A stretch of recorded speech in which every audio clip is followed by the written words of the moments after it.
నమస్తే, welcome to prime time debate. దేశవ్యాప్తంగా సంచలనం రేపిన తిరుమల నెయ్యి కల్తీ అంశంలో కీలక పరిణామం చోటు చేసుకుంది. ఎప్పుడైతే ఈ కల్తీ అంశం బయటపడిందో వెంటనే అప్పుడు సుప్రీంకోర్టు ఒక సిట్ను ఏర్పాటు చేసిన నేపథ్యంలో మరి సిబిఐ అధికారులు దీంట్లో కొన్ని కీలక ఆధారాలను సేకరించారు. అందులో భాగంగానే నలుగురిని అదుపులోకి తీసుకున్నట్టయితే వార్తలు వస్తున్నాయి. వీళ్ళను తిరుపతి కోర్టులో ప్రవేశపెట్టిన నేపథ్యంలో మరి పక్కా ఆధారాలు కూడా ఉన్నాయి. అలాగే వీళ్లే కాకుండా ఇంకొంతమందిని కూడా రేపో మాపు అరెస్ట్ చేసే అవకాశం ఉంది. అలాగే వాళ్ళ ఇళ్లల్లో కూడా సోదాలు జరుగుతున్నాయి అని చెప్పి వార్తలు వస్తూ ఉన్నాయి. ఇక దీనిపై ఇప్పటికే మరి వైసీపీ తరపు నుంచి స్పందించడం, కేవలం రాజకీయ లబ్ధి కోసమే ఇలా ప్రచారం చేస్తున్నారు, మేము తీసుకున్న టెండర్లను వాళ్ళు ఇప్పటికీ కొనసాగించారు లడ్డు అంశం బయటపడే వరకు అని చెప్పి కూడా వాళ్ళు అంటున్న నేపథ్యంలో మరి ఇది నిజంగా రాజకీయ కోణంలోనే ఇలా జరుగుతుందా, లేదు అంటే మరి సిబిఐ పక్కా ఆధారాలు లేకుండా అరెస్ట్ చేసే అవకాశాలు ఉండవు కాబట్టి ఈ కేసులో ఇంకెంతమంది పేర్లు లోతుగా వెళ్లే కొద్దిగా బయటకు వచ్చే అవకాశం ఉంది. దీని గురించి మరిన్ని వివరాలు ఈరోజు డిబేట్లో చర్చిద్దాం. మనతో పాటు డిబేట్లో పార్టిసిపేట్ చేసేందుకు స్టూడియోలో ఉన్నారు సీనియర్ జర్నలిస్ట్ దుర్గా కుమార్ గారు, అలాగే మరో senior journalist doctor Durga Vadlamani గారు. నమస్కారం సార్. నమస్కారం మా గవర్ని, మన వీక్షకులకు కూడా నమస్కారం మేడం. నమస్తే అండి సార్. దుర్గా కుమార్ గారు, మనం చూసాం కూటమి ప్రభుత్వం అధికారంలోకి రాగానే ఈ తిరుమల నెయ్యి కల్తీ అంశం ఎంత చర్చనీయాంశం అయిందో, దీనిపైన రెండు పార్టీలు విమర్శలు చేసుకోవడం, ప్రమాణాల దాకా వెళ్ళడం కూడా మనం చూసాము. కానీ మొదటి నుంచి చూస్తున్నాం కేవలం రాజకీయ కక్షపూరితంగా రాజకీయంగా ఇలాంటి ఆరోపణలు పార్టీ మీద చేస్తుంది, ప్రభుత్వం మీద చేస్తుంది అని చెప్పి అప్పట్లో స్వయంగా జగన్మోహన్ రెడ్డి గారే చెప్పడం జరిగింది. కానీ ఇప్పుడు సిబిఐ పక్క ఆధారాలు సేకరించింది, నలుగురు అరెస్ట్ చేసింది. సో ఎలా చూడొచ్చు అంటారు? మరి దీంట్లో చాలామంది హిందువుల మనోభావాలు కూడా దెబ్బతిన్న నేపథ్యంలో మరి ఇంకెంతమంది పేర్లు బయటకు వస్తాయంటారు? ఇప్పుడు మీరు అన్నట్టు ఈ రాజకీయాలు ఇవన్నీ తర్వాత మాటమ్మా. ప్రపంచవ్యాప్తంగా ఉన్న హిందువుల మనోభావాలు దెబ్బతిన్నాయి. ఎందుకంటే చాలామంది ఆ ప్రసాదాన్ని స్వీకరించారు. తర్వాత అయోధ్యలో రామ ఆలయ విగ్రహ ప్రతిష్ఠ అప్పుడు కూడా ఎంతో ప్రతిష్టాత్మకంగా ప్రపంచవ్యాప్తంగా వచ్చిన హిందూ మహాజనం భక్తులు అందరూ కూడా ఈ టీటీడీ వాళ్ళు లడ్డూలు పంపటం, అది తినటం కూడా జరిగింది. దాదాపు అది జరిగిన ఒక 1-2 మంత్స్లోనే తీవ్రమైన అపచారం జరిగింది. ఈ లడ్డు తయారీలో జంతు కొవ్వులు కూడా కలిపారు, అనేకమైనటువంటి అపచారం కలిగే వస్తువులు కలిపారనేది బయటికి రాగానే జనం అందరూ కూడా చాలా ఇదిలో పడిపోయారు, ఒక సందిగ్ధంలో పడిపోయారు. అసలు తిరుమల తిరుపతి దేవస్థానం లాంటి ప్రతిష్టాత్మకమైనటువంటి సంస్థలు ఇచ్చే, తర్వాత స్వామివారికి చేసే కైంకర్యాల్లో కూడా ఇదే నెయ్యిని ఉపయోగించారు. అసలు ఇలాంటి తప్పిదం ఎందుకు జరిగింది, చరిత్రలో ఎప్పుడు జరగలేదు కదా అని. సరే, దాని మీద ఎప్పుడైతే ఇది తెలుగుదేశం వాళ్ళు లేకపోతే ఇంకో రాజకీయ పార్టీ వాళ్ళు దాన్ని పరీక్షించాల, నేషనల్ డైరీ డెవలప్మెంట్ బోర్డుకి సంబంధించినటువంటి గుజరాత్లో ఎన్డీడీబీ ల్యాబ్లో దాన్ని పరీక్షించి దానిలో ఉన్న కంటెంట్స్ అన్నిటినీ బయట పెట్టినప్పుడు జంతు కళేబరాల నుంచి తీసినటువంటి కొవ్వు ఉంది, పందికి సంబంధించినటువంటి కొవ్వు ఉంది, ఇంకా అనేకమైనటువంటి ఇవన్నీ అనేది బయటకు వచ్చింది. వచ్చినప్పుడు అది షాకింగ్గా ఉంది. ఇంకోటి ఏంటంటే అసలు అన్నిటికీ మించి తిరుమల తిరుపతి దేవస్థానానికి నెయ్యి సరఫరా అనేది కొన్ని యుగాలుగా జరుగుతూ ఉంది. దానికి కిలో ఎంత అనేది తిరుపతి దేవస్థానానికి తెలుసు. అందులో తిరుపతి దేవస్థానానికి కూడా సొంత డైరీ ఉంది. వాళ్ళ పసుపు అధికారులు కూడా చెబుతారు ఒక కిలో నెయ్యి ఎంత అవుతుంది అనేది. 320 రూపాయలకి ఒక సంస్థ టెండర్ వేసిందంటే ఒక పిచ్చాళ్ళ చేస్తారు వాళ్ళు. అసలు ఫస్ట్ అక్కడ చేసిన అపచారం అనేది 320 రూపాయలకి టెండర్ ఫైనలైజ్ చేయటం అనేది తిరుపతి పాలనా మండలి చేసిన తప్పు. అంటే ఖచ్చితంగా వాడు 320 రూపాయలకి ఇవ్వటానికి మొగ్గు చూపాడు అంటే దాంట్లో మన ఇష్టం వచ్చినాయి అన్ని కలిపి. ఇక్కడ వైసీపీ ఇంకొక మాట అంటుంది, ఎలా ఇస్తారు అన్నదానికి ప్రతి 6 నెలలకు ఒకసారి టెండర్లు వేస్తారు. బిడ్లు వేస్తే లాటరీలో L1గా ఎవరికి వస్తుందో వాళ్ళకే టెండర్ ఇవ్వడం జరుగుతుంది. అందులో భాగంగానే వీళ్ళకి మేము టెండర్ ఇచ్చాము అంటున్నారు. అవును, అంటే 100 రూపాయలకు కూడా టెండర్ వేస్తారు. వీళ్ళు ఇచ్చేస్తే వాడు మొత్తం చచ్చిపోయిన కళేబరాల్లోంచి తీసిన కొవ్వును మాత్రమే సరఫరా చేస్తాడు. మరి తీసుకుంటారా? మరి మేము క్వాలిటీ కంట్రోల్ చేస్తున్నామని చెబుతున్నారు. క్వాలిటీ కంట్రోల్ చేసినా ఏది ఇచ్చాడో క్వాలిటీలో అదే కదా బయటకు వచ్చింది. ఇప్పుడు అక్కడ గుజరాత్లో బయటకు వచ్చింది నెయ్యిలో ఏం కలిపారనేదే కదా బయటకు వచ్చింది. అందులో తెలుగుదేశం వాళ్ళ తప్పే ఉంది, వాళ్ళకుంటే రాజకీయ ప్రయోజనం ఏముంది ఇందులో? ఇప్పుడు దాని మూలన హిందువుల మనోభావాలు ప్రపంచవ్యాప్తంగా కనుక దెబ్బతింటే దెబ్బతినేది ఏంటి? తిరుపతి దేవస్థాన ప్రతిష్ట దెబ్బతింటది. ఆదాయం కూడా సారీ దెబ్బతింటుంది. For interruption. మరి ఇంకోటి, దీనికి ఏదైతే ఈ రిపోర్ట్ ఎట్లా వచ్చిందో దీనికి గతంలో మనం చూసాం పొన్నవోలు గారు, అంటే ఆవులు తినే ఫుడ్ వాళ్ళ ఆ హెల్త్ ఇష్యూస్ని బట్టి కూడా ఒక్కోసారి రిపోర్ట్లో ఈ విధంగా వచ్చే అవకాశం ఉందని కూడా వాళ్ళు అంటున్నారు కదా. అవును, పొన్నవోలు గారు అంటే ఆయన చాలా విచిత్రమైన మనిషి. ఆయన మీకు గుర్తుందో లేదో ఢిల్లీ వెళ్ళి చంద్రబాబు నాయుడు గారిని అప్రదిష్ట పాలు చేయాలని ఆయన అరెస్ట్ చేసామని చెప్పడానికి సంజయ్తో పాటు వెళ్ళి ఢిల్లీలో విలేకరులు అడిగిన ప్రశ్నలకి నాకు హిందీ రాదు, మీరు మాట్లాడేది అర్థం కావట్లేదు, నాకు ఒకటే వచ్చు, ఇదరావో ఉదర్జావో ఈ రెండే తెలుసు అని చెప్పాడు. ఆయన ఒక జోకరు. ఆయన చెప్పిన దానికి నేను కూడా రైతునే.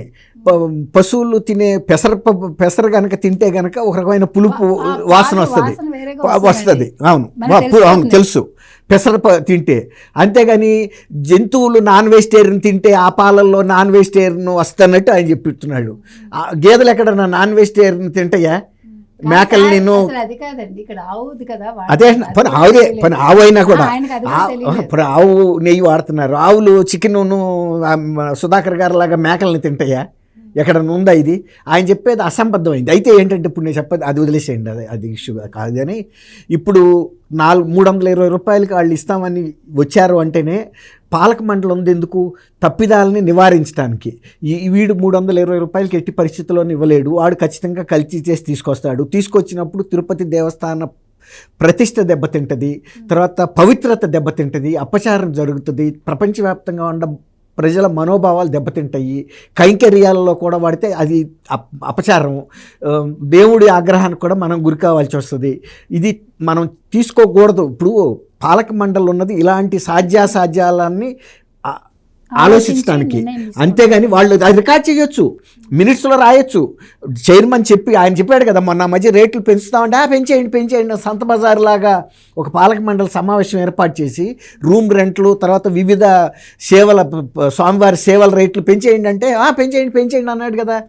320 రూపాయలకి ఆ పలానా సంస్థ ఏఆర్ డైరీ వేసినప్పటికీ మా ఇంటర్నల్గా ఉన్న పశు వైద్యులు చెప్పిన దాన్ని బట్టి మేము మన డైరీలో కూడా 500 రూపాయలు ఖర్చు వస్తుందని మనకు అవగాహన ఉంది. కాబట్టి ఇలాంటి అర్హత లేని, తర్వాత ఇంకోటి ఏంటంటే వాళ్ళకు ఉత్పత్తి సామర్థ్యం లేని సంస్థలకు ఇస్తే వాళ్ళు ఏదైనా కల్తీ చేస్తే అపచారం జరుగుతుంది. కాబట్టి మేము స్వయంగా నిర్ణయం తీసుకుని గతంలో ఉన్న కర్ణాటక డైరీ డెవలప్మెంట్ బోర్డు వాళ్ళకే ఇచ్చాము, అది ప్రభుత్వ సంస్థ, ₹1 వాళ్ళకి ఇచ్చినా పర్వాలేదు, కానీ అటు నుంచి వచ్చే నాణ్యత పవిత్రత బాగుంటుంది నేతిలో అనేది రాయొచ్చు, తప్పేం లేదు.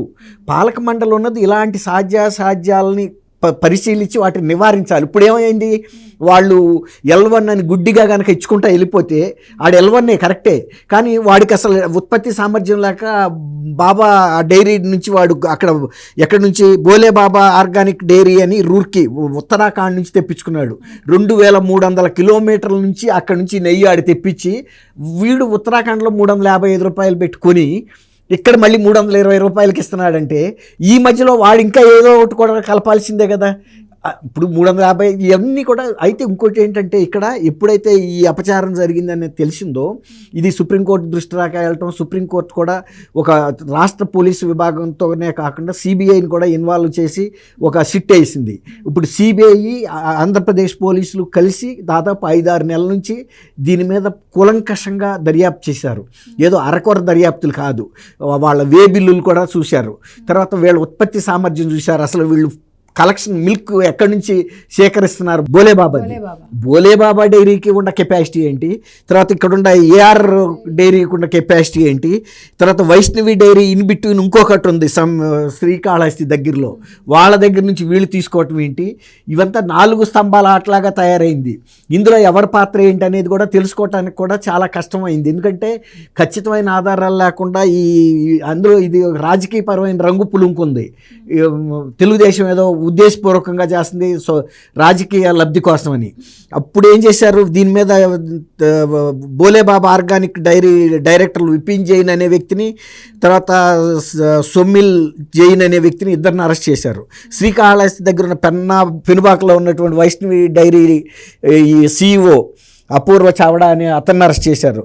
తమిళనాడు దిండిగల్లో ఉండే ఏఆర్ డైరీ డాక్టర్ రాజు, అతను MD రాజు రాజశేఖరన్ ఇట్లా ఒక నలుగురిని అరెస్ట్ చేసి వాళ్ళు నిన్న అక్కడ అదనపు మున్సిపల్ మ్యాజిస్ట్రేట్ కోర్టు రాత్రి 10:30కి నిన్న సండే రోజు ప్రొడ్యూస్ చేస్తే వాళ్ళు ప్రైమా ఫేసి కేసు ఉంది ఇక్కడ, వాళ్ళని 20 వరకు రిమాండ్ చేయమని చెప్పారు.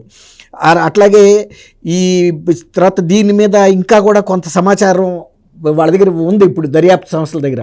వాళ్ళని కూడా మీరు అన్నట్టు విచారించిన తర్వాత వాళ్ళ అరెస్టులు కూడా జరుగుతాయి.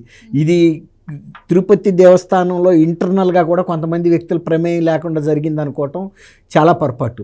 తర్వాత అంత ధైర్యంగా ఈ కల్తీ చేసిన ట్యాంకర్లను పంపగలుగుతున్నారు అంటే ఇక్కడ వాళ్ళు కొంత ముడుపులు చెల్లించుకుని ఉన్నారు, పంపండి మీకేం కాదు అని. కానీ ఇక్కడ గుజరాత్ వెళ్తే తప్ప దీని బండారం బయటపడలేదు. ఇంకోటి ఏంటంటే తిరుపతి దేవస్థానానికి ఇన్హౌస్ ల్యాబొరేటరీ కూడా ఉంది దీన్ని పరీక్షించడానికి. కానీ వాళ్ళు మా దగ్గర పనిముట్లు పనిచేయట్లేదని, లేకపోతే సిబ్బంది లేరని, సాంకేతికత ఇది లేదని తప్పించారు తప్ప వీళ్ళే కనుక ఇన్హౌస్లో పట్టుకుంటే కనుక అసలు ఇంతరాకా ఇష్యూ రాకపోయేది. అది గుజరాత్ రాక వెళ్ళింది, అది కూడా ప్రైవేట్ది కాదు, ఒక నేషనల్ డైరీ దీనికి వెళ్ళినప్పుడు ఇలాంటి మాటలు మాట్లాడటం. తర్వాత జగన్మోహన్ రెడ్డి గారు చేసిన తప్పును కనుక ఆ రోజు ఉందాగా ఒప్పుకుంటే మేమేదో తిరుపతి దేవస్థానం నిధులను ఆదా చేద్దామని ప్రయత్నించామే తప్ప మా ఉద్దేశం ఇది కాదు అని అంటే అదొక రకంగా ఉండేది. అట్లా కాకుండా దీనికి రాజకీయ రంగిచ్చి అవతలాడదే తప్పు అన్నట్టుగా చెప్పి అసలు దాంట్లో కల్తీయే జరగలేదు, ప్యూరిటీ ఉంది అని దాన్ని సమర్థించుకుంటా చేసిన ప్రకటనలు కూడా మనోభావాలు ఇంకా దెబ్బతీసినాయి. అంటే గోరు చుట్టు మీద రాకెట్ పోటీ అంటారు చూసారు. ఎప్పుడైనా తప్పు జరిగినప్పుడు ఉందాగా ఒప్పుకుంటే అసలు ఇంత పరిస్థితి రాకపోయేది. సరే ఏదన్నా ఇవాళ కనీసం దీనికి బాధ్యులైన వాళ్ళని అరెస్ట్ చేయటం అనేది కొంతవరకు కనీసం భవిష్యత్తులో ఇంత ప్రతిష్టాత్మకమైన తిరుపతి దేవస్థానం ఇంతమంది లక్షలాది మంది కోట్లాది మంది భక్తులకి ఒక పవిత్ర పుణ్యక్షేత్రం, వాళ్ళ మనోభావాలని కాపాడటానికి కొంత ఒక ఊరట కలిగిస్తుందని అయితే మనం ఆశ. రైట్ మేడం, ఎప్పుడైతే ఈ అంశం బయటకు వచ్చిందో అప్పుడు మనం చూసాము ఇటు భూమన కరుణాకర్ రెడ్డి గారు, ఈవెన్ జగన్మోహన్ రెడ్డి గారు కూడా బయటకు వచ్చి ప్రమాణాల దాకా వెళ్ళడం. సో ముఖ్యంగా ఇందులో చెప్పుకోదగ్గది ఈఓ దీనికి సమాధానం చెప్పాల్సి ఉంది. కానీ ఆ అంశం బయటపడ్డ దగ్గర నుంచి ఆయన అజ్ఞాతంలోకి వెళ్ళిపోయారు. ఆ తర్వాత వైవి సుబ్బారెడ్డి గారు, ఆయన కూడా ఇప్పటి వరకు కూడా కనిపించని పరిస్థితి. సో ఇప్పుడైతే వాళ్ళ హౌసెస్లో ఎంక్వైరీ జరుగుతోంది. మరి ఈ కేసు వాళ్ళిద్దరి దాకా వచ్చే అవకాశం ఉంటుందంటారా? ఇప్పుడు అజ్ఞాతంలోంచి వీళ్ళు అధికారులు ఏమైనా బయటికి తీసుకురాగలరంటారా? అండ్ ముఖ్యంగా ఇక్కడ ఆరోపణలు వస్తున్నది టెండర్ల ఉల్లంఘన మీద కదా, అసలు దీనికి అప్పుడు ప్రభుత్వానికి ఉన్న సంబంధం ఏంటి అని చెప్పి వైసీపీ వాళ్ళు అంటున్నారు. సో మరి ఇప్పుడు వాళ్ళు బయటికి వచ్చే ఛాన్స్ ఏమైనా ఉంటుందంటారా? మీరేం చెప్తారు? ఎందుకు రారండి? అసలు ఫస్ట్ ఒక్కటి మీరు గమనించండి, ఇప్పుడు వైవి సుబ్బారెడ్డి ఎవరు, భూమన కరుణాకర్ రెడ్డి ఎవరు? క్రిస్టియన్స్ కదా. సో ఇవాళ మీరు ఒక క్రిస్టియన్ మతానికి చెందిన వ్యక్తుల్ని తిరుమల తిరుపతి దేవస్థానంలో పెట్టడం వల్ల ఉన్నత స్థానాల్లో ఈ రకమైన తప్పిదం జరిగింది కదా. మరి వాళ్ళని బయటకు ఎందుకు తీసుకురారు మీరు? ఈరోజు 400 మంది క్రిస్టియన్స్ అందులో పనిచేస్తున్నారంటే అందరూ కళ్ళు మూసుకుని ఉన్నారు. ఇప్పుడు ఈ ప్రభుత్వం వచ్చాక అవన్నీ బయటకు తీస్తుంటే మీరు ఏ రకంగా దీన్ని సమర్థిస్తారు? మీరు అన్నట్టుగా ఈ లడ్డూ కల్తీ గురించి ముఖ్యమంత్రి చంద్రబాబు నాయుడు గారు మాట్లాడినప్పుడు ఒక ముఖ్యమంత్రిగా ఉండి మీరు మాట్లాడతారా? ఒక ముఖ్యమంత్రిగా ఉండి మీరు హిందువుల మనోభావాలు దెబ్బతీస్తారా? అంటే తప్పు జరిగితే చెప్పకూడదా? ఇప్పుడు మీరు తెలియకుండా, ఇప్పుడు భక్తులు తెలియకుండా తిన్నారండి, కానీ చేసిన తప్పెవరు? ముఖ్యమంత్రిగా ఉన్న జగన్మోహన్ రెడ్డి హయాంలో ఈ టీటీడీలో ఇవన్నీ జరిగినప్పుడు ఖచ్చితంగా చంద్రబాబు నాయుడు గారు చెప్పి తీరాలి. చెప్పాక మీరు అన్నట్టుగా ఒక్కొక్కళ్ళు బయటకు వచ్చి ఏం మాట్లాడారు? మేము ప్రమాణాలు చేస్తాము, లేదు చంద్రబాబు నాయుడు గారు అబద్ధాలు చెప్తున్నారు, భక్తుల మనోభావాలతో ఆటలాడుకుంటున్నారు.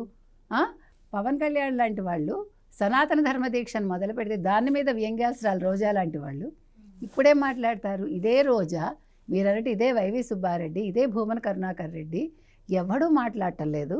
అసలు ధర్మారెడ్డి ఏమైపోయాడో తెలియదు మీరు చెప్పినట్టుగా. మరి ఇప్పుడు ఒక్కొక్కళ్ళు కలుగులోంచి బయటకు రండి, మాట్లాడండి. ఇవాళ నలుగురిని మీరు రిమాండ్కి పంపించారంటే సిట్టు వేసి మీ బాధ్యత అది, మీరు ఇవాళ సమాధానం ఇవ్వాలి. ఇప్పుడు మాట్లాడండి వైసీపీ వాళ్ళందరూ. ఇప్పుడు జగన్మోహన్ రెడ్డి యలహంక ప్యాలెస్ నుంచి వచ్చి శవాలు దొరికినప్పుడు రావడం కాదు. ఇవాళ సిట్టు నీకు సంబంధించిన వ్యక్తుల్ని ఇవాళ తప్పు చేశారని చెప్పింది కాబట్టి ఇప్పుడు యలహంక నుంచి వచ్చి ఈరోజు ప్రెస్ మీట్ పెట్టమనండి జగన్మోహన్ రెడ్డిని దమ్ముంటే. ఎందుకంటున్నామంటే మీరు అన్నారు వీళ్ళందరూ బయటకు వస్తారా, వీళ్ళని పట్టుకుంటారా, వీళ్ళు ఎందుకు రారండి?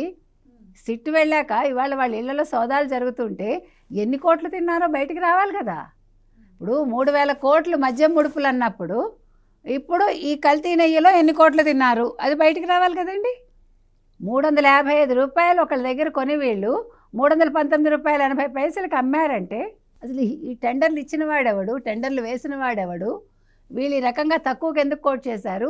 కామన్ సెన్స్ ఉన్నవాడు ఇంట్లో మన నెయ్యి కొనుక్కోవాలంటేనే 600 రూపాయలకు తక్కువ ఎక్కడా లేదు.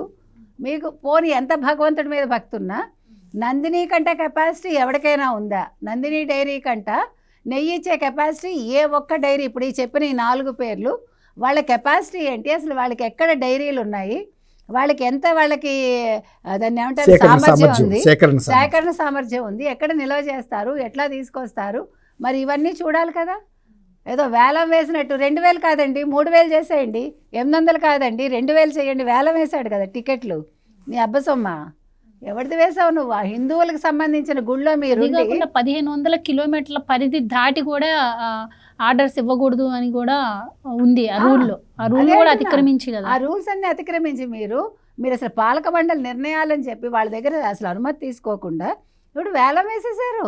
ఇది ఎవరిదండి సొమ్ము? హిందువులదండి. సిగ్గుందా మీ అందరికీ? ఇవాళ జరిగిన తప్పిదానికి వీళ్ళే బాధ్యులండి.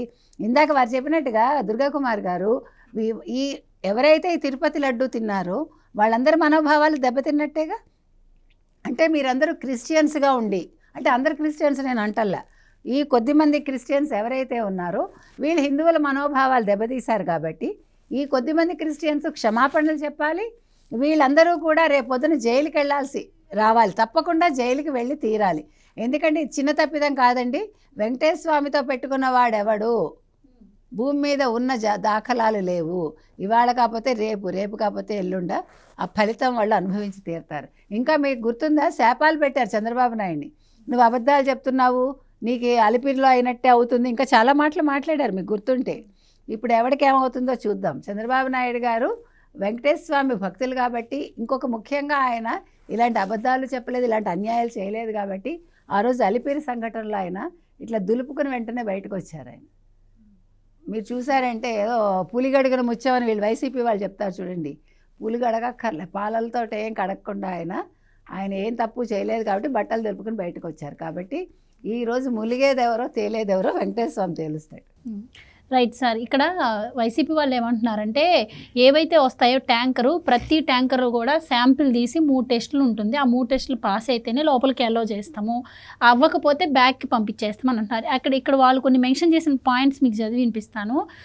ఇప్పుడు ఆరోపణలు ఎదుర్కొంటున్నటువంటి ఈ నెయ్యి సరఫరా జరిగింది జూన్ 12న 2024న ఏఆర్ డైరీ పంపించింది. ఇది నిజమా కాదా అంటే చంద్రబాబు గారి హయాంలోనే ఇది జరిగింది, ఈ కల్తీ అంశం ఏదైతే ఉందో. అలాగే అదే జూన్ 12, జూన్ 21, జూన్ 25, జూన్ 4న వచ్చిన ట్యాంకర్లన్నీ కూడా తిరుమల ల్యాబ్ టెస్ట్లో పాస్ అయినాయి. పాస్ అవ్వడం నిజమా కాదా? సో జూలై 6న 2 ట్యాంకర్లు, జూలై 12న మరో 2 ట్యాంకర్లో వచ్చిన నెయ్యి టీటీడీ టెస్టుల్లో ఫెయిల్ కావడంతో వెనక్కి పంపారు అన్నది నిజం కాదా? సో చంద్రబాబు గారి హయాంలో కూడా ఈ 2014-19 టైంలో 14 ట్యాంకర్లను వెనక్కి పంపించారు. మా హయాంలో కూడా మేము 18 ట్యాంకర్లు వెనక్కి పంపించాము. అది అన్ఎక్స్పెక్టెడ్గా జరిగింది అని చెప్పి వాళ్ళ ఉద్దేశం అయ్యి ఉండొచ్చు. అండ్ దాంతోపాటు బాబు గారి హయాంలోనే ఆ ట్యాంకర్లు వచ్చినాయి అని చెప్పి వాళ్ళు అంటున్నారు. సో ఎలా చూడొచ్చు? ఇప్పుడు బాబు గారి టైంలో వచ్చిన అవార్డు ఇచ్చింది, ఆ కాంట్రాక్ట్ అవార్డు అనేది ఎవరి టైంలో ఇచ్చారు, ఆ సంస్థ కాంపిటెన్సీ ఏంటి, 10 లక్షల కిలోల ఆవు నెయ్యి సరఫరా చేయటానికి ఒక సంస్థకి ఇస్తున్నప్పుడు ఆ సంస్థకి పాల సేకరణ సామర్థ్యం ఉందా, ఏ ఏరియాలో వీళ్ళు ఆవు పాలు సేకరిస్తున్నారు, అంత హ్యాండ్లింగ్ చేసే యూనిట్, పాల శీతలీకరణ కేంద్రము, తర్వాత పాల ఫ్యాక్టరీ ఉందా లేదా చూడాలి. తర్వాత వాళ్ళు గతంలో ఇలాంటి పెద్ద కాంట్రాక్టులు 10 లక్షల కిలోల ఆవు నెయ్యి సరఫరా కానీ, 7-8 లక్షల కిలోల సరఫరా కానీ ఏదన్నా ఒక ప్రముఖమైన రిలయబుల్ సంస్థకి, అంటే ఒక ప్రతిష్టాత్మకమైన సంస్థకి సరఫరా చేసిన అనుభవం ఉందా లేదా చూడాల్సిన బాధ్యత ఆ వ్యవస్థ మీద ఉంది. ఇప్పుడు చంద్రబాబు నాయుడు గారు ప్రభుత్వం అధికారంలోకి రాగానే గతంలో ఇచ్చిన టెండర్లన్నీ ఆటోమేటిక్గా రద్దు అవ్వదు. ప్రభుత్వంలో గతంలో ఇచ్చిన కాంట్రాక్ట్లు ఏవైతే ఉంటాయో అవి కంటిన్యూ అవుతాయి. అది దాన్ని పర్యవేక్షించుకోవాల్సిన వ్యవస్థలు ఎవరైతే ఉంటారో వాళ్ళు పర్యవేక్షించాలి తప్ప చీఫ్ మినిస్టర్, ఇప్పుడు జగన్మోహన్ రెడ్డి గారు కూడా ప్రతి ట్యాంకర్లోకి రాగానే ముఖం పెట్టి దాంట్లో చూసి వాసన చూసి లోన పంపించమని మనం అనలేము. అట్లాగే చంద్రబాబు నాయుడు గారిని కూడా అనలేము. అట్లాగే ఇప్పుడు అక్కడ తిరుపతి దేవస్థానంలో వాళ్ళు ల్యాబ్ ఉందని చెబుతున్నారు. ఇప్పుడు అక్కడ పట్టించుకునే ఉంటే అసలు అక్కడ దాకా వెళ్ళాల్సిన పరిస్థితి ఎందుకు వస్తుంది? గుజరాత్ రాక నేషనల్ డెవలప్మెంట్ ఒక అథెంటిక్ సంస్థ కాబట్టి అక్కడికే పంపారు. పాల ఉత్పత్తులకు సంబంధించి ఎవరైతే ఒక నిర్ధారించగలిగినటువంటి అధికారం ఉందో అలాంటి సంస్థ దగ్గర నుంచి సర్టిఫికేషన్ కోసం పంపారు. ఇందులో కలిసిందా లేదా, ఏం కలిసింది అనేది కూడా వాళ్ళు స్పష్టంగా పర్సంటేజ్తో సహా చెప్పారు. చెప్పినప్పుడు మనకి ఒక కెమికల్ ఎనాలిసిస్ వచ్చేసింది. ఇప్పుడు చంద్రబాబు నాయుడు గారి టైంలో సరఫరా అయిందని అన్నదానికి చంద్రబాబు నాయుడు గారు కాదంటలేదు, కానీ ఏఆర్ సంస్థకి ఇచ్చింది మీరు. మరి ఒక వాళ్ళకి ఆ సంస్థాపక సామర్థ్యం ఉండి వాళ్ళకి ఆ నీతి గల సంస్థ ఒక ప్రతిష్టాత్మక సంస్థ నుంచి వచ్చిందనే ధైర్యంతోనే అంతకుముందు కూడా వాడుంటారు. వాళ్ళు ఎవరు జగన్మోహన్ రెడ్డి గారి టైంలో కూడా వాడుండొచ్చు. ప్రతి ల్యాబ్లోనూ ప్రతి ట్యాంకరు లేకపోతే ట్యాంకులో కూడా 3 క్యాబిన్స్ ఉంటాయి. ప్రతి క్యాబిన్స్ కూడా తీశారా లేదా అని కూడా ఎవరు పెద్ద అడగటం లేదు. ఇప్పుడు క్వశ్చన్ ఏంటంటే బయటకు వచ్చిన తర్వాత అయినా తప్పును ఒప్పుకోకుండా దాన్ని కూడా సమర్థించడం అనేదే పాయింట్ ఇక్కడ. అంతే చంద్రబాబు నాయుడు గారు వెళ్ళి రాయించుకొచ్చాడు అన్నట్టు మాట్లాడుతున్నారు. లేకపోతే చంద్రబాబు నాయుడు గారి ఇంట్లో ఉందా ఈ ల్యాబు? తెలుగుదేశం రాష్ట్ర కార్యాలయంలో ఉందా ల్యాబు? వెళ్ళింది మరి జాతీయ పాడి పరిశ్రమ సంస్థకు సంబంధించిన ఏదే రాష్ట్రంలో ఇలాంటి అనుమానాలు వచ్చినా లేకపోతే దాని నాణ్యత నిర్ధారణ అక్కడ మాత్రం జరుగుతుంది. ఆ గుజరాత్ పంపినప్పుడు దాన్ని మనం వీళ్ళు ఎందుకు డినై చేస్తున్నారు?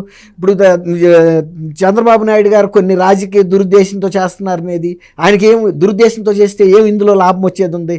ఏదైనా చేస్తే ఇంకా వేరే ఆరోపణలు చేయాలి, కానీ తిరుపతి శ్రీవారిని అడ్డం పెట్టుకుని ఆరోపణలు చేసి ఇందాక వారు అన్నట్టు కొంతమంది అసలు ముక్కలు అయిపోయారు, పంచభూతాల్లో కూడా కలిసిపోయారని చెప్తారు శ్రీవారితో పెట్టుకుంటే.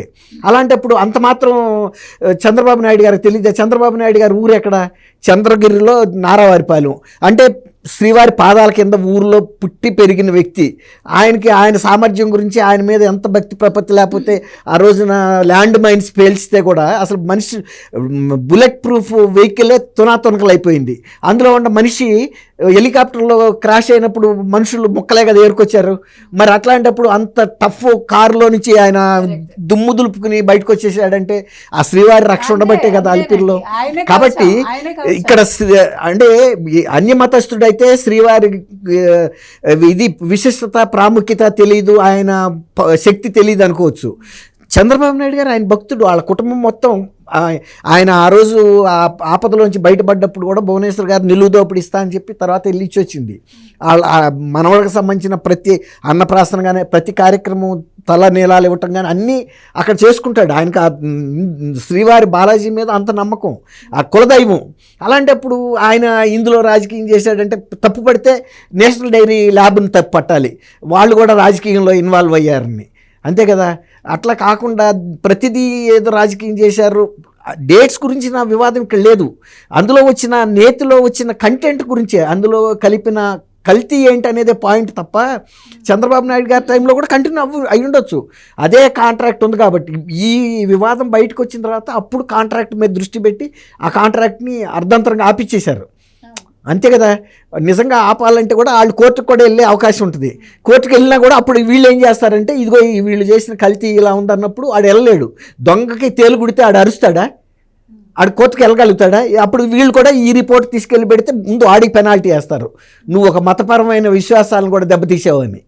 తర్వాత అడల్టరీ కింద వస్తుంది, ఫుడ్ అడల్టరేషన్ కింద. ఇవన్నీ కేసులు వస్తాయి కాబట్టి ఆడు వెళ్ళడు. అది చెప్పకుండా వ్యక్తిగతంగా చంద్రబాబు నాయుడు గారి మీదకి వెళ్ళటం అంటే ఇది కరెక్ట్ కాదు.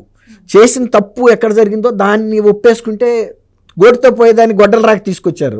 ఇప్పుడు జాతీయ స్థాయి దర్యాప్తు సంస్థలో వెళ్ళింది, సుప్రీంకోర్టు రాక వెళ్ళింది.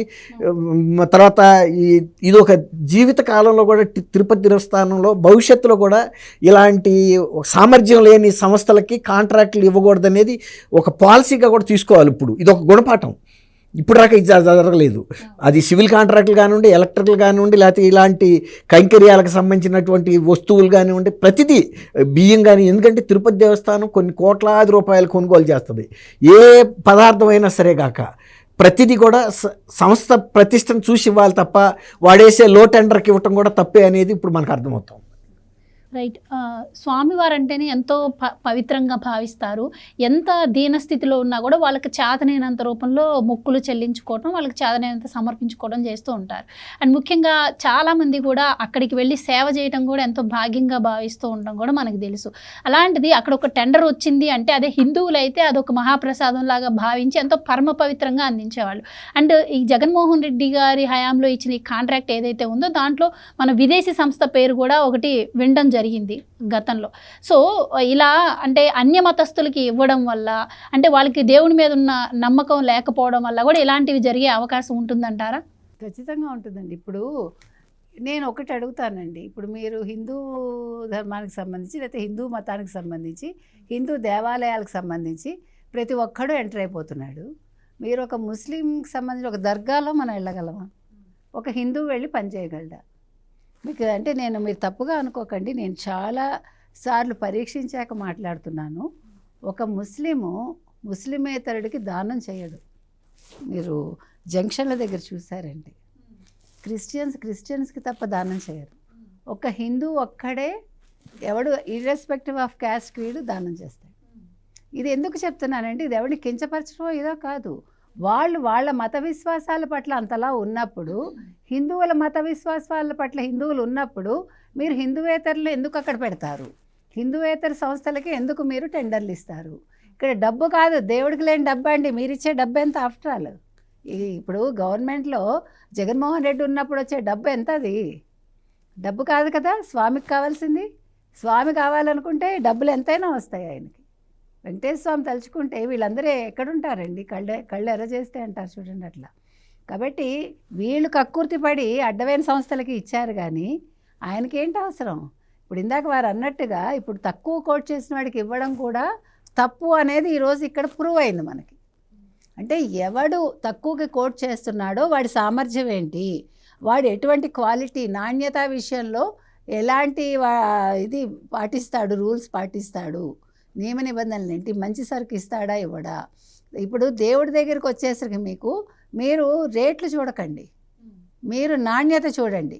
మంచి బాదం పప్పు ఇస్తాడా, మంచి జీడిపప్పు ఇస్తాడా, మంచి యాలకులు ఇస్తాడా, మంచి కుంకుమ పువ్వు ఇస్తాడా, బెస్ట్ క్వాలిటీ. అంటే మొత్తం ఇప్పుడు మీకు ఏదైతే పంట పండుతుందో అందులో ఏది మంచిది ఉంటుందో అది మీరు దేవుడికి కైంకర్యం చేయాలి. కానీ దేవుడి దాకా వచ్చేసరికి టెండర్లు పిలిచి టెండర్లో ఎవడు తక్కువకి ఇస్తాడు, ప్రభుత్వానికి కాబట్టి అంటే అసలు ప్రభుత్వం నుంచి తీసేయండి.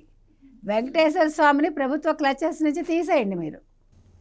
అంటే ఈ గత జగన్మోహన్ రెడ్డి 5 ఏళ్లలో కూడా ఇది ఎప్పుడు గమనించి ఉండలేదంటారా? ఎందుకు అంటే టెండర్లలో కూడా ఇంకో సిండికేట్ ఏర్పడినట్టు ఇప్పుడు మనకు తెలుస్తోంది. వైష్ణవి డైరీ, ఏఆర్ డైరీ ముందు పెట్టుకొని వైష్ణవి డైరీ ఇన్వాల్వ్ అయిందని, ఆ తర్వాత బోలే బాబా గుజరాత్ సిండికేట్ లాగా చెప్పారు. సిండికేట్ ఇది. సిండికేట్ వల్లే ఇన్ని అనర్థాలు జరిగాయి. అర్థమైందా మీకు? ఇన్ని రకాలుగా అంటే హిందువుల మనోభావాలు దెబ్బతినేలాగా చేశారు. ఈరోజు ప్రతి హిందువు ఇందాక మంచిగా చెప్పారు సారు. ఇప్పుడు అయోధ్యకి ఆ రోజు ఎన్ని లడ్డూలు పంపించారండి? తిన్న వాళ్ళందరూ ఎంత బాధపడి ఉంటారు? ఇప్పుడు ఇంతమంది బాధ ఎవరికి కొడుతుంది? జగన్మోహన్ రెడ్డికేగా.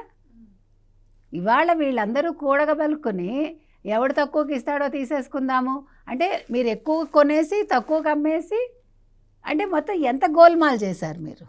ఎన్ని వేల కోట్లు మీరు తినేశారు ఇక్కడ కూడా. మీకంటే తినటానికి ఇంకా దేవుడు ఒకటే దొరికాడా? మీకు వెంకటేశ్వర స్వామి ఒకటే దొరికాడా? మీరు అసలు ఏమనుకుంటున్నారు? మీరందరూ చేతకాని వాళ్ళు అనుకుంటున్నారా హిందువులు వీళ్ళందరూ? జగన్మోహన్ రెడ్డి ఇది చర్చిలో ఇలా చేయగలడా? ఒక చర్చికి వెళ్ళి వైవి సుబ్బారెడ్డి చేయగలడా? భూమన కరుణాకర్ రెడ్డి చేయగలడా? వాళ్ళకి దమ్ముందా? కాబట్టి ఇవాళ జరిగిన ఈ తప్పిదాలు ఏవైతే ఉన్నాయో ఇవన్నీ కూడా జగన్మోహన్ రెడ్డి హయాంలో జరిగాయి. ఇందాక మీరు సార్ని ఒక ప్రశ్న అడిగారు, ఈ డేట్స్ ఏవో చెప్పారు కదా. ఇప్పుడు ఇంకొకటి ఇవాళ మీరు ఒక న్యూస్ చూసారంటే సాక్షిలో 90 మంది సిఐలు 120 మంది ఎస్ఐలు పని లేకుండా ఉన్నారు, ఇక్కడ పోలీస్ వ్యవస్థ సరిగా లేదు అని వాళ్ళు ఒక ఆర్టికల్ వచ్చింది. అంటే ఇది ఎందుకు చెప్తున్నానంటే పోలీస్ వ్యవస్థ సజావుగానే ఉంది, ఆ రోజు వ్యవస్థలన్నీ కూడా సజావుగా లేవు. కాబట్టి జూన్ 12 చంద్రబాబు నాయుడు గారు ప్రమాణ స్వీకారం చేస్తే ఆ తర్వాత అదే వరుస క్రమంలో ఆ టెండర్లన్నీ అదే ఆ ట్యాంకులన్నీ వచ్చాయన్నారు కదా. చంద్రబాబు నాయుడు గారు ఇటీవల కాలంలో కనీసం 2-3 నెలల క్రితం కూడా ఒక మాట అన్నారు, ఇంకా పోలీస్ వ్యవస్థలో ప్రక్షాళన జరగాల్సింది ఉంది అని. అట్లాగా ఈ వ్యవస్థల్లో ఇంకా అప్పటికి ప్రక్షాళన ఇంకా మొదలవ్వలేదు. కాబట్టి ఈ ట్యాంకర్లన్నీ కూడా అంటే ఎటువంటి సెక్యూరిటీ చెక్ లేకుండా లోపలికి వెళ్ళిపోయాయి. దీనికి తెలుగుదేశం కూటమికి సంబంధం లేదు. అప్పటికి ఇంకా వైసీపీ వాళ్ళకి సంబంధించిన వాళ్ళందరూ ఇంకా అక్కడ పాతుకుపోయి ఉన్నారు. మీరు మొత్తం అప్పటికి వ్యవస్థలన్నీ కూడా అలాగే ఉన్నాయి. అప్పుడే ఆయనే ఉన్నాడు. కాబట్టి ఎందుకు చెప్తున్నామంటే ఇందులో చంద్రబాబు నాయుడు ఏం చేస్తారు? చంద్రబాబు నాయుడు ప్రమాణ స్వీకారం చేసి ముందు తిరుమల తిరుపతి దేవస్థానంలో లడ్డూ కల్తీ జరిగిందని చూస్తాడు ఆయన. వీళ్ళు ఏం మాట్లాడుతున్నారు? నెయ్యి కల్తీ జరిగిందనే ముందు నెయ్యి ట్యాంకర్లు ఏమైనా టెస్ట్ చేస్తాడు ఆయన? కాబట్టి వీళ్ళు మాట్లాడే మాటలకి ఎంత అసంబద్ధంగా ఎంత సందర్భరహితంగా ఉంటాయో మీకు చెప్తున్నా. వీళ్ళు ఏవైనా మాట్లాడతారు. వీళ్ళు మోకాలకి బట్టతలకి ముడేయగలరు. ఎవరు? వైసీపీ వాళ్ళు. కాబట్టి వైసీపీ వాళ్ళ మాటల్ని డేట్స్ని ఇవేవి మనం పట్టించుకోక్కర్లేదండి. అక్కడ జరిగిందా లేదా నెయ్యి కల్తీ అంతవరకే మనం తీసుకోవాలి. ఈ నెయ్యి కల్తీలో ఎవడున్నాడో వాళ్ళందరూ అరెస్ట్ అవుతారా లేదా అంతవరకే మనకు కావాలి. అది కూడా వైసీపీ వాళ్ళు. ఇంకొక చిన్న విషయం చెప్తాను. ఇప్పుడు ఏంటంటే మీరు అడిగారు ఇందాక, ఇలాంటి సప్లైస్ వేరే మత సంస్థలకి మతాలకు చెందిన కంపెనీలకి ఎందుకు ఇస్తారని. ఇప్పుడు చాలామంది హిందువులు కూడా తిరుపతి దేవస్థానానికి సంబంధించిన టెండర్లు వేయరు. ఎందుకు వేయరంటే అది వ్యాపారం. ఒకవేళ మన డబ్బులు తిరుపతి దేవస్థానానికి చెందాలి కానీ స్వామివారి డబ్బులు మనకు రాకూడదు. ఒకవేళ అది మిగిలితే ఆ పాపం మనకు వస్తుందనే ఉద్దేశం మీద టెండర్లు వేయటానికి కూడా భయపడతారు. వేయరు కొందరు. చెప్పింది కరెక్ట్. ఇంకొకటి ఎందుకు మనం ఏమైనా తప్పు చేస్తే పాపం కూడా వేయరు. ఎంతో కొంత మిగులుతుంది. మిగిలినప్పుడు స్వామివారి డబ్బులు మనం తిన్నట్టు అవుతుందని కొంతమంది వేయరు. ఇతర సంస్థలకి ఇతర కంపెనీలు గవర్నమెంట్లో వేస్తారు కానీ టీటీడీ దేవస్థానానికి వేయాలంటే కూడా భయపడతారు. ఎందుకంటే ఆ మత విశ్వాసాలు వాళ్ళకు ఉంటాయి కాబట్టి, ఆయన మీద భక్తి ప్రపత్తులు ఉంటాయి కాబట్టి. ₹1 మనది వెళ్ళాలి తప్ప స్వామివారి రూపాయి మనం తినకూడదు. అయితే ఇక్కడ ఇంకోటి సార్, ఇప్పటి వరకు కూటమి గవర్నమెంట్ వచ్చాక లడ్డూలో కల్తీ జరిగింది, నెయ్యి కల్తీ అని చెప్పి ఆరోపణలే చేస్తుంది మా మీద అని చెప్పి వైసీపీకి కప్పిపుచ్చుకునే ప్రయత్నం, తోసిపుచ్చే ప్రయత్నం ఇవన్నీ చేయడం జరిగింది. సో దీనిపైన ఇప్పుడైతే ఆధారాలతో సహా సిబిఐ అధికారులే బయటపెట్టారు.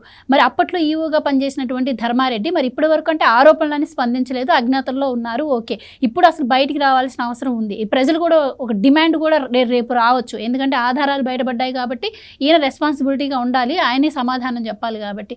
సో మరి ఆయన బయటకు వచ్చి మాట్లాడే అవకాశం ఏమన్నా ఉంటుందంటారా? ఇందాక నేను మేడం గారితో అన్నట్టు లేదు అంటే ఖచ్చితంగా ఉండదు. అసలు అదేని కాదు, అతను ఒక అధికారి.